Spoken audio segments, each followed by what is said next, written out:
Experiment और किया। उस एक्सपेरिमेंट में उन्होंने क्या किया, एक्चुअली में वो ये बताना चाहते थे कि जो न्यूरलेशन का प्रोसेस हो रहा है या जो तो उसमें किस तरह का स्पेसिफिकेशन है। यहाँ पे ये देखने के लिए कि स्पेसिफिकेशन किस तरीके का है, जब गैस्ट्रुलेशन या न्यूरलेशन होता है तो किस तरह का स्पेसिफिकेशन होता है। तो स्परमैन ने इस डिमॉन्स्ट्रेट करने के लिए क्या किया कि यहाँ पे ट्रांसप्लांट अर्ली गैस्ट्रुलेशन, ठीक है, अर्ली गैस्ट्रुला वाली स्टेज है, और क्या किया गया कि प्रिजिम्टिव न्यूरल एक्टोडर्म को उठा के कहाँ पे रखा गया, प्रिजिम्टिव एपिडर्मल वाली जगह पे।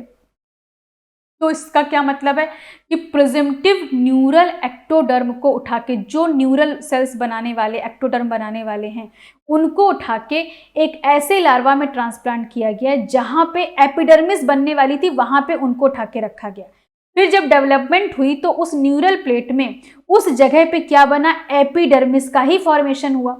तो इसका मतलब क्या हुआ कि यहाँ पे क्या है, यहाँ पे न्यूरल टिश्यू को उठा के यहाँ पे रखा गया, लेकिन यहाँ पे फिर भी क्या बना, यहाँ पे बना एपिडर्मिस। तो इस ये वाला बताइए कंडीशन कौन सा स्पेसिफिकेशन है। और दूसरे केस में, दोनों बताइएगा, दूसरे केस में क्या किया गया कि दूसरे केस में न्यूरल एक्टोडर्म को उठा के जब एपिडर्मिस वाली ही जगह पे रखा गया तो क्या देखा गया कि यहाँ पे बन रहा था न्यूरल प्लेट। तो अब बताइए कि किसमें कौन सा स्पेसिफिकेशन है, पहले वाले में कौन सा स्पेसिफिकेशन और दूसरे वाले में कौन सा स्पेसिफिकेशन है।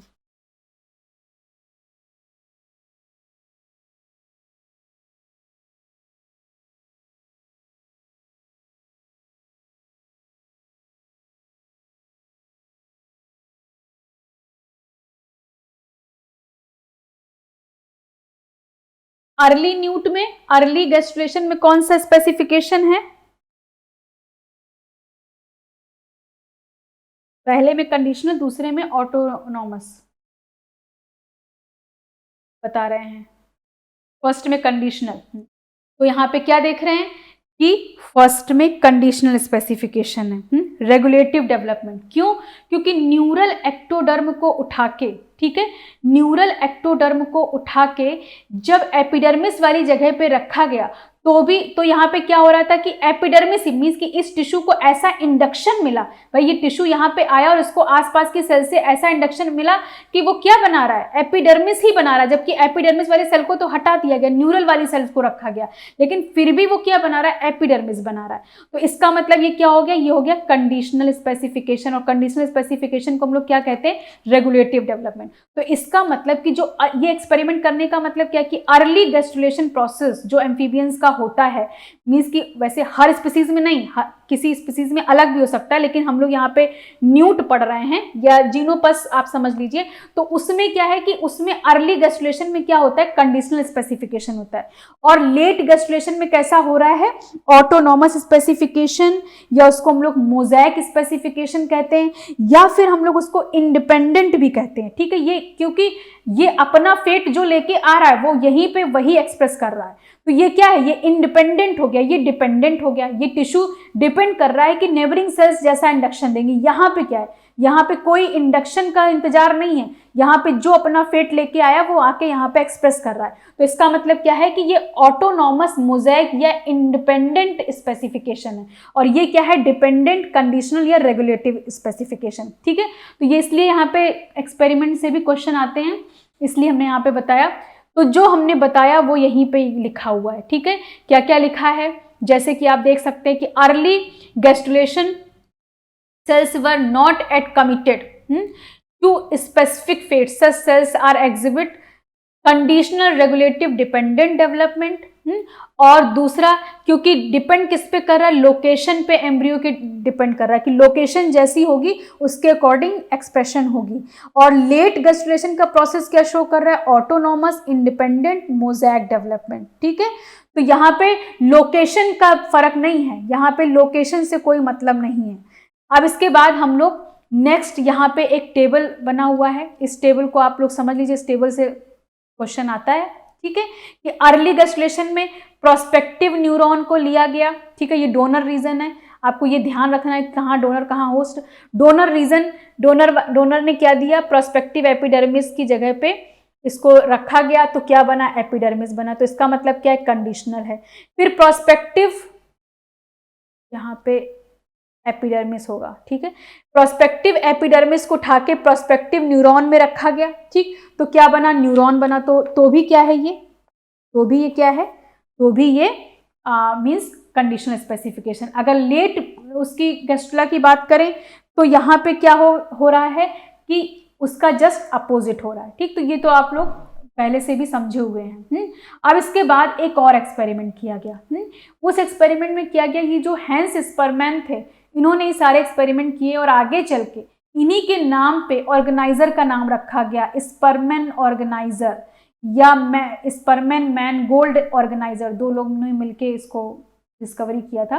तो स्परमैन जो सर थे, उन्होंने एक और एक्सपेरिमेंट किया। उन्होंने क्या एक्सपेरिमेंट किया कि डॉर्सल ब्लास्टोपोर लिप को उठाया, ठीक है, जो कि आपको पता है कि इनिशिएट करेगा गैस्ट्रुलेशन को। तो सपोज ये एक ब्लास्टुला वाली स्टेज है, ठीक है। यहाँ पे देखिए ब्लास्टोसील का फॉर्मेशन हो रहा है, ब्लास्टुला वाली स्टेज है, ठीक। अब यहाँ पे क्या हो रहा है कि एक तो ये ऑलरेडी नॉर्मल सपोज एम्ब्रियो है, तो इसका अपना एक डॉर्सल लिप ऑफ ब्लास्टोपोर होगा, तो वहां से तो इन्वेजिनेशन होगा ही, ठीक है, वहां से होगा ही।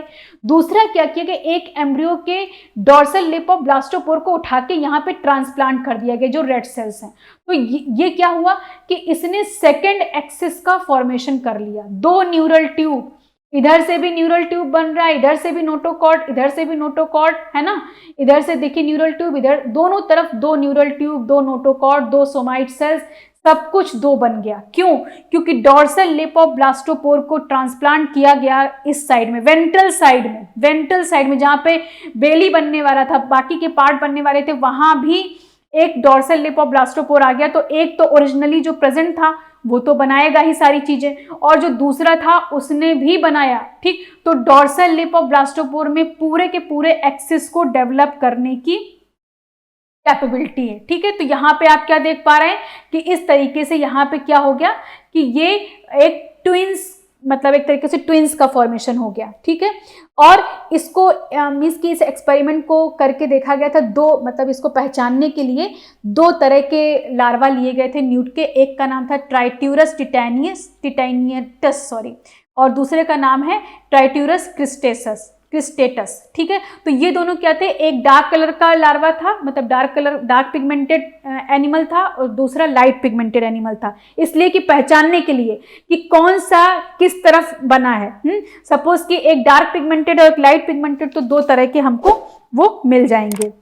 समझ में आ रही है बात को? तो जो ये ट्राइट्यूरस क्रिस्टेटस था, ये लेस पिगमेंटेड था, इसका कलर लाइट था, ठीक है।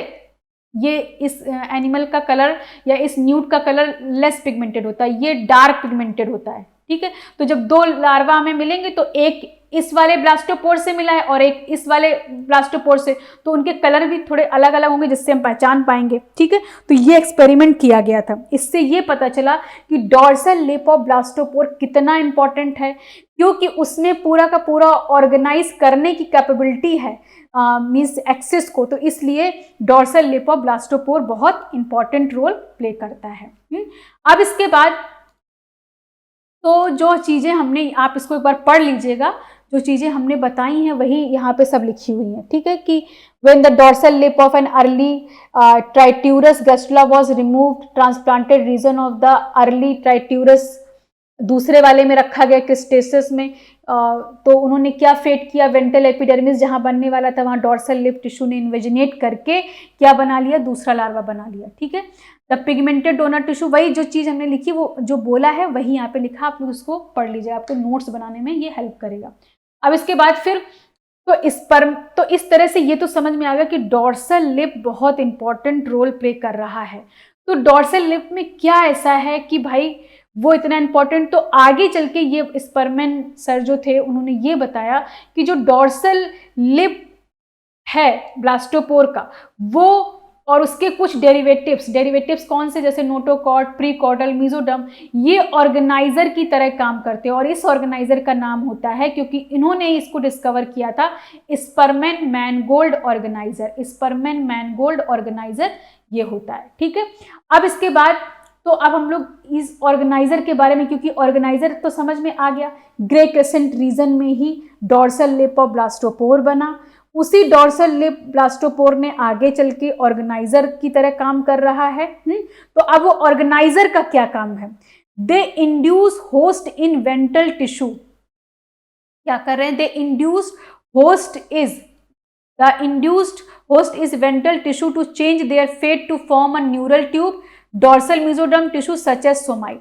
मतलब कहने का है कि ये जो ऑर्गेनाइजर है ये वेंट्रल टिश्यू में इंड्यूस कर सकता है डोर्सल मेसोडर्म टिश्यू को, ठीक है, इसके पास इतनी कैपेबिलिटी है। They organised host donor tissue into a secondary embryo with clear anterior posterior dorsal ventral axis. जैसा कि हम लोगों ने इस एक्सपेरिमेंट में देखा कि पूरा का पूरा आपको यहाँ पे डोर्सल वेंट्रल एंटीरियर पोस्टीरियर सब कुछ देख पा रहे हैं इस लार्वा का, ठीक है। जो दूसरे ब्लास्टोपोर से भी इंड्यूस हुआ उसका भी हम सब देख पा रहे हैं कि एंटीरियर पोस्टीरियर कहाँ है, डोर्सल वेंट्रल कहाँ है, तो इसके पास ये कैपेबिलिटी होती है।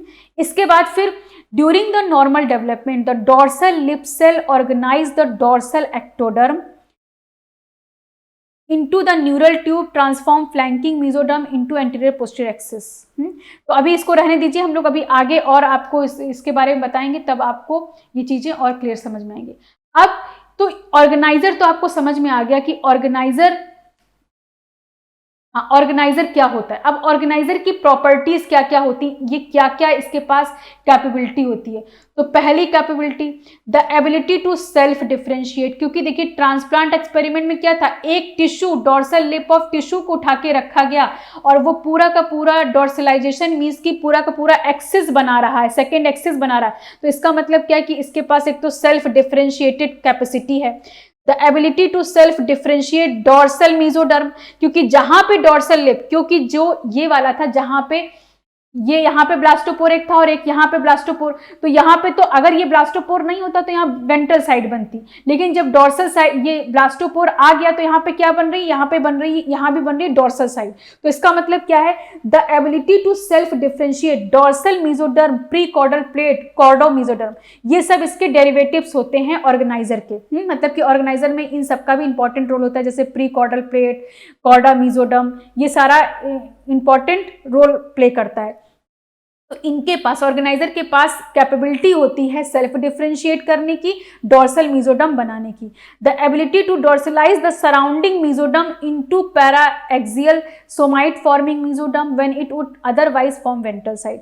अगर ये सेल्स हैं तो ये मेसोडर्म को डोर्सलाइज करने में कैपेबिलिटी रखती हैं। अगर सपोज ये ना हो तो वेंट्रलाइज हो जाएगा एम्ब्रियो, ठीक है, वेंट्रलाइज हो जाएगा। The ability to dorsalise the ectoderm, ectoderm including the formation of ectoderm including the, sorry दो बार लिख गया है, formation of neural tube inducing the formation of neural tube. कहने का मतलब यह है कि अभी हम आपको बताएंगे न्यूरल ट्यूब का फॉर्मेशन। न्यूरल ट्यूब के फॉर्मेशन में जैसे कि एक्टोडर्म से दो चीजें बनती हैं, एक्टोडर्म से दो चीज क्या बनती है, एक्टोडर्म से एपिडर्मिस भी बनती है और एक्टोडर्म से न्यूरल ट्यूब भी बनती है, मतलब कि नर्वस सिस्टम भी बनता है। तो जब न्यूरल ट्यूब बनती है तो उसके लिए उसको जो सिग्नल है वो कहाँ से मिलता है, वो इसी डोर्सल लिप से ही मिलता है, मतलब ऑर्गेनाइजर से ही मिलता है। न्यूरल ट्यूब बनती तो एक्टोडर्म से है, लेकिन उसको सिग्नल कहाँ से मिल रहा है, मेसोडर्म है ना, डोर्सल लिप तो मेसोडर्म बना रहा है, वहां से सिग्नल मिलता है, तो इसलिए ऑर्गेनाइजर उसमें भी हेल्प करता है।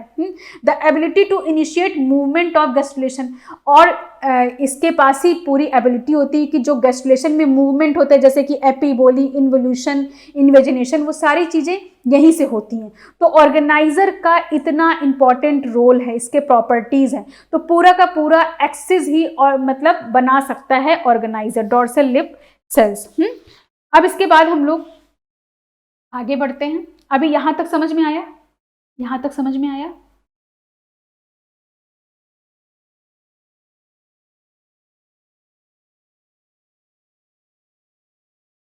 यहां तक समझ में आ गया, ठीक है। तो अब हम लोग आगे बढ़ते हैं। आगे बढ़ते हुए अब ये ऑर्गेनाइजर जो बनता है वो कैसे बनता है भाई, ऑर्गेनाइजर तो डोर्सल लिप से, डोर्सल लिप है वहां पे ऑर्गेनाइजर बन रहा है, तो वो ऑर्गेनाइजर इंड्यूस कैसे होता है। अब होता क्या है कि एक क्या किया गया कि सपोज कि ये एम्ब्रियो लिया गया। एम्ब्रियो में ये ब्लास्टुला फ्रेगमेंट आप देख पा रहे हैं कि यहाँ डिफरेंट टिश्यू है। तो ये क्या है, ये एनिमल कैप सेल्स हैं जो कि आगे चल के एक्टोडर्म बनाएंगी। इसके बाद ये क्या है, ये मार्जिनल जो रेड कलर की सेल्स दिख रही है मार्जिनल जोन सेल्स हैं जो कि मेसोडर्म बनाएंगी। और वेजिटल सेल्स हैं, इनको क्या किया गया कि इनको ये एंडोडर्म बनाएंगी। तो ये तो हम लोग अभी पढ़ते चले आ रहे हैं कि ये चीजें इनसे बनने वाली हैं। अब क्या किया गया कि जो मार्जिनल जोन सेल्स हैं उनको हटा दिया गया। ठीक है, एक एक्सपेरिमेंट किया गया कि ब्लास्टुला को डाइसेक्ट करके उसका मेसोडर्म एरिया हटा दिया गया। ठीक है, मेसोडर्म एरिया हटा के क्या किया गया कि एक्टोडर्म रीजन मतलब एनिमल कैप सेल्स जो कि ये ब्लू कलर की दिख रही हैं वो सेल्स, और इसके साथ साथ दूसरी जो सेल्स हैं ये वाली सेल्स वेजिटल सेल्स को जोड़ा गया। तो जोड़ने के बाद फिर क्या देखा गया, ये देखा गया कि जो मतलब भाई ये ऑर्गेनाइजर बन रहा है, तो ऑर्गेनाइजर बन कैसे रहा है, ऑर्गेनाइजर को सिग्नल मिलते हैं वेजिटल सेल से। यही बात को यहाँ पे प्रूफ किया गया। कैसे प्रूफ किया गया कि जो मार्जिनल सेल्स हैं मेसोडर्म सेल्स हैं उनको हटाया गया। ये वाली जो सेल्स है वेजिटल सेल्स और एनिमल कैप सेल्स को जोड़ दिया गया। ये जोड़े गए हैं सेल्स, बीच वाले सेल्स हटा दिए गए। तो ये एनिमल कैप सेल्स हैं और ये क्या है, वेजिटल सेल्स हैं। तो क्या देखा गया कि देखिए ये एनिमल कैप सेल्स रेड दिख रहे हैं। रेड का मतलब रेड शो कर रहा है मेसोडर्म। तो इसका मतलब कि जो वेजिटल सेल्स में ये कुछ ऐसे फैक्टर्स हैं जो वेजिटल सेल्स रिलीज करते हैं और ऊपर वाले सेल्स को देते हैं, मेसोडर्म सेल्स को देते थे, और मेसोडर्म सेल्स स्पेसिफाई करके ऑर्गेनाइजर का फॉर्मेशन करते थे। लेकिन जब एक्सपेरिमेंट किया गया मेसोडर्म को हटाया गया, मतलब ये प्रूफ किया गया कि ऐसा नहीं कि ऑर्गेनाइजर सिर्फ मेसोडर्म बनाता है, ऑर्गेनाइजर मेसोडर्म में पाया जाता है, ऐसा नहीं। ऐसा बताने की कोशिश की गई है कि मेसोडर्म में ऐसे सिग्नल मिलते हैं वेजिटल सेल से जो कि मेसोडर्म में डोर्सल लिप या ऑर्गेनाइजर का फॉर्मेशन करते हैं। तो यहाँ पे वही देखा गया कि जब मेसोडर्म वाले सेल्स को हटा दिया गया, एक्टोडर्म और एंडोडर्म वाले सेल्स को जोड़ा गया, मींस वेजिटल और एनिमल कैप को जोड़ा गया, तो क्या देखा गया कि जो एनिमल कैप जो कि एक्टोडर्म प्रेजम्पटिव एक्टोडर्म थे वो बना रहे हैं मेसोडर्म, इसका मतलब क्या है कि इसका मतलब कि वेजिटल सेल से कुछ ऐसे सिग्नल मिलते हैं जो कि ऊपर के सेल्स को ये सिग्नल देते हैं कि वो ऑर्गेनाइजर का फॉर्मेशन करे। तो वो क्या सिग्नल्स होते हैं, वो सिग्नल्स कहां से आते हैं, वो सिग्नल्स आते हैं वेजिटल पोल में पाया जाता है एक न्यूक्लियस सेंटर। ठीक है, एक न्यूक्लियस सेंटर जो कि सिग्नल देता है मेसोडर्म बीच वाले सेल्स को कि वो ऑर्गेनाइजर का फॉर्मेशन करे। तो डोर्सल मेसोडर्म इंड्यूसिंग सिग्नल्स होते हैं जो कि यहाँ पे ऑर्गेनाइजर का फॉर्मेशन करते हैं। तो इसका मतलब क्या हुआ कि जो ऑर्गेनाइजर का फॉर्मेशन होता है उसको सिग्नल कहाँ से मिलता है, वेजिटल इंडोडर्म से सिग्नल मिलता है। और वेजिटल इंडोडर्म में क्या पाया जाता है, न्यूक्लियस सेंटर पाया जाता है, वहां से उसको सिग्नल मिलता है, तब ऑर्गेनाइजर बनता है। तो इसका मतलब न्यूक्लियस सेंटर भी एक इंपॉर्टेंट रोल प्ले कर रहा है, क्योंकि अगर न्यूक्लियस सेंटर ही नहीं होता तो फिर तो ऑर्गेनाइजर बनता ही नहीं। तो इसलिए न्यूक्लियस सेंटर भी एक इंपॉर्टेंट रोल प्ले कर रहा है। तो इस तरीके से न्यूक्लियस सेंटर का फंक्शन हो गया। ठीक है, इतनी बात समझ में आई कि ऑर्गेनाइजर कैसे बनता है।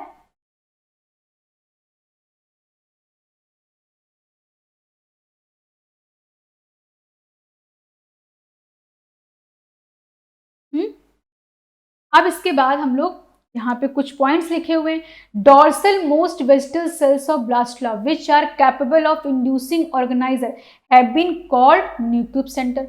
जो ऑर्गेनाइजर को क्या कर सकता है, इंड्यूस कर सकता है उसको, और वो कहाँ पे पाई जाती है, सपोज कि ये हमारा एम्ब्रियो है, एम्ब्रियो का ये वेजिटल साइड है, तो यहाँ पे पाया जाता है न्यूक्लियस सेंटर। ये न्यूक्लियस सेंटर क्या करता है, ऑर्गेनाइजर को इंड्यूस करता है, कहाँ पे, डोर्सल मोस्ट, यहाँ पे ऑर्गेनाइजर का फॉर्मेशन होता है, तो उसको कहा जाता है न्यूक्लियस सेंटर। तो न्यूक्लियस सेंटर कहाँ पाया जाता है, डोर्सल मोस्ट वेजिटल सेल्स में। ठीक है, the transplantation experiment of 64 cell amphibian embryo demonstrate that vegetal cells underlying the prospective dorsal blastopore lip region are responsible for causing the initiation. मतलब कि वही जो हमने एक्सपेरिमेंट आपको बताया था कि 64 सेल्स वाला, अभी हम रुकिए, इसके पहले हमने एक एक्सपेरिमेंट बताया था, उसी एक्सपेरिमेंट की यहाँ पे बात की जा रही। तो ऑन द होल आपको ये समझना है कि जो डॉर्सल ब्लास्टोपोर लिप है जो कि आगे चल के ऑर्गेनाइजर बनाएगा, उसका इंडक्शन कहाँ से मिलता है? न्यूक्लियस सेंटर से मिलता है। अब इसके बाद यहाँ पे ये एक एक्सपेरिमेंट, हाँ यही 64 सेल वाला एक्सपेरिमेंट है। तो इस एक्सपेरिमेंट में क्या किया गया कि देखिए यहाँ पे ये नॉर्मल डोनर है, ये यूवी रेडिएटेड रेसिपिएंट है, मतलब कि ये रेसिपिएंट होस्ट है, लेकिन इसको क्या कर दिया गया? UV radiated. तो अब क्या है कि पॉइंट ऑफ स्पर्म एंट्री यहाँ से हुई, स्पर्म की एंट्री हुई, फर्टिलाइजेशन हुआ, फिर इसके बाद ये क्या करेगा? एक नॉर्मल लार्वा बना सकता है, ठीक है, ये नॉर्मल लार्वा बन गया। दूसरी तरफ इसको यूवी रेडिएटेड कर दिया गया। अब जब ये यूवी रेडिएटेड है तो मतलब ये खराब हो चुका है, ये कुछ भी बनाने की कैपेबिलिटी नहीं रखता है, लेकिन जो नॉर्मल लार्वा था, जो नॉर्मल डोनर है, उसका ये जो रेड कलर का पोर्शन है जो कि इसको ट्रांसप्लांट यहाँ पे किया गया, जब यहाँ पे ट्रांसप्लांट किया गया तो ये क्या बना पा रहा है? ये नॉर्मल लार्वा बना पा रहा है। लेकिन अगर ट्रांसप्लांट नहीं किया गया होता तो ये सिर्फ क्या बना रहा था? Ventral embryonic piece of lacking body axes. कोई बॉडी एक्सेस नहीं है, सिर्फ वेंटल जैसा, बेली जैसा एक पीस दिखेगा। और बेली वेंटल साइड पे बनता है, डॉर्सल साइड पूरा का पूरा डॉर्सलाइजेशन, पूरा का पूरा जो भी चीजें हो रही हैं, एम्ब्रियोनिक एक्सिस डेवलपमेंट, मीजोडर्म का फॉर्मेशन कहाँ से हो रहा है? सब कुछ डॉर्सल से हो रहा है, वहीं से बॉडी एक्सिस का फॉर्मेशन हो रहा है। बाकी जहाँ पे वो डिफॉल्ट ये चीजें हो रही हैं वहां से डॉर्सलाइजेशन हुआ, जो नहीं हो रहा है वहां पे क्या हो रहा है? वेंटल साइड बन रही। तो क्योंकि यहाँ पे कुछ भी इंडक्शन हुआ नहीं, क्योंकि ये यूवी रेडिएटेड था, तो वेंट्रल एक एम्ब्रियोनिक पीस जैसा बन गया। ठीक, तो इससे क्या समझ में आया कि जो ये सेल्स हैं, ये जो सेल्स हैं ये क्या हो रही है कि बहुत इंपॉर्टेंट रोल प्ले कर रही हैं, और ये जब ट्रांसप्लांट की जाती है तो जो यूवी रेडिएटेड भी एम्ब्रियो है वो नॉर्मल लार्वा बना पा रहा है। दूसरी तरफ दूसरे एक्सपेरिमेंट में क्या किया गया कि यहाँ पे एक ये है, एक इसका ऑलरेडी अपना डॉर्सल लिप था और दूसरा डॉर्सल लिप यहाँ पे ट्रांसप्लांट किया गया, तो इस तरीके से एक ये स्ट्रक्चर बना। इसको सीएमओएस बोलते हैं, मीन्स सीए जीन, मतलब कि दो जुड़े हुए ट्विंस जिसको बोला जाता है। इसमें एक जीन का इन्वॉल्वमेंट होता है, वो हम लोग अभी आगे बात करेंगे। ट्विंस बन गए, ठीक है। तो ये इससे क्या समझ में आया? इससे यही समझ में आया ना कि डॉर्सल लिप ऑफ ब्लास्टोपोर जो कि ऑर्गेनाइजर आगे चल के बनने वाला है, जो काम करता है, वो कितना इंपॉर्टेंट रोल प्ले कर रहा है कि अगर एक यूवी रेडिएटेड एम्ब्रियो में हम उसको रखते हैं तो पूरा यूवी रेडिएटेड एक नॉर्मल लार्वा बना देगा। अगर दो हैं तो दो एक्सिस की फॉर्मेशन हो जाएगी, दो लार्वा ट्विंस बन जाएंगे, ठीक है। तो ये इस एक्सपेरिमेंट से समझ में आया। अब पूरा का पूरा जितना अभी तो आपने ये एक्सपेरिमेंट देखा, अब ये जो एक्सिस के फॉर्मेशन हो रहा है उसमें कुछ मॉलिक्यूलर मैकेनिज्म इन्वॉल्व होते हैं, वो कौन कौन से हैं?